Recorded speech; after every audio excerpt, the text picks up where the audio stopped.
ফের ইডির তলব শেখ শাহজাহানকে। শেখ শাহজাহানের আকুঞ্জিপাড়ার বাড়িতে নোটিশ দিল ইডি। আগামী 7ই ফেব্রুয়ারি তাকে তলব করা হয়েছে সিজিও কমপ্লেক্সে ইডির দফতরে হাজিরা দেওয়ার জন্য। সেক্ষেত্রে এখনো পর্যন্ত প্রায় 1 মাসও হতে চলল, এখনো পর্যন্ত বেপাত্তা রয়েছেন শেখ শাহজাহান। এবার এরই মাঝে ফের একবার ইডির তরফ থেকে এই নোটিশ দেওয়া হয়েছে। এর আগেও একবার ইডির তরফ থেকে তাকে ডেকে পাঠানো হয়েছিল, কিন্তু সেবারও হাজিরা দেননি শেখ শাহজাহান।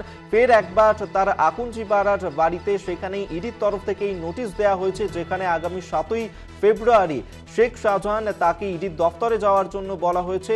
সেই ক্ষেত্রে এখনো পর্যন্ত শেখ শাহজাহান তিনি বেপাত্তা রয়েছেন, কোনোভাবেই তার খোঁজ পাওয়া যাচ্ছে না। আগামী 7 তারিখ শেখ শাহজাহান তিনি যান কিনা, সশরীরে পৌঁছন কিনা ইডির দফতরে, অবশ্যই সেদিকে তো নজর থাকবে। তবে ফের একবার ইডির এই নোটিশ দেওয়া হয়েছে আকুঞ্জিপাড়াতে শেখ শাহজাহানের বাড়িতে, যেখানে বলা হয়েছে আগামী 7ই ফেব্রুয়ারি তাকে ইডির দফতরে হাজিরা দিতে হবে। 2002 সালে আর্থিক দুর্নীতির অভিযোগেই এই নোটিশ শেখ শাহজাহানকে। আপনাদেরকে আরেকবার জানিয়ে রাখবো, ফের শেখ শাহজাহানকে তলব ইডির। আগামী 7ই ফেব্রুয়ারি শেখ শাহজাহানকে তলব করেছে ইডি। 2002 সালে আর্থিক দুর্নীতি মামলাতেই তাকে তলব করা হয়েছে। সন্দেশখালীর আকুঞ্জিপাড়ার বাড়িতে ইডির এই নোটিশ।